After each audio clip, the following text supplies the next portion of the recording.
સોમનાથના વેરાવળમાં કોંગ્રેસનો ઉમેદવાર 1 મિનિટ મોડો પહોંચ્યો, અધિકારીએ ન સ્વીકાર્યું ફોર્મ। ગીર સોમનાથ વેરાવળમાં એક ઉમેદવારને 1 મિનિટ મોડા થતા ફોર્મ ન ભરવા દેવાયું। જો કે વોર્ડ નંબર 1ના કોંગ્રેસ ઉમેદવાર સંજય જેઠવાને ઉમેદવારી ફોર્મ ભરવા ન દેવામાં આવ્યું। અધિકારીનો દાવો છે કે ઉમેદવાર 3 વાગે અને 1 મિનિટે પહોંચ્યા હતા, જેથી સમય પૂરો થઈ ગયો હતો।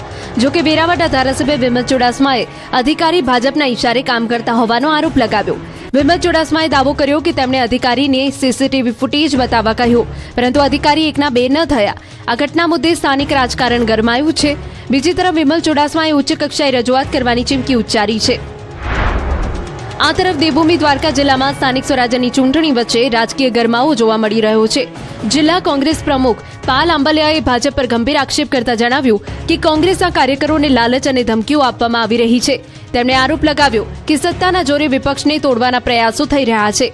આંબલિયાએ વિશ્વાસ વ્યક્ત કર્યો કે જિલ્લા પંચાયત અને 3 તાલુકા પંચાયતમાં કોંગ્રેસ જીતશે, તેમજ 2 નગરપાલિકામાં પણ કોંગ્રેસની જીત નિશ્ચિત છે।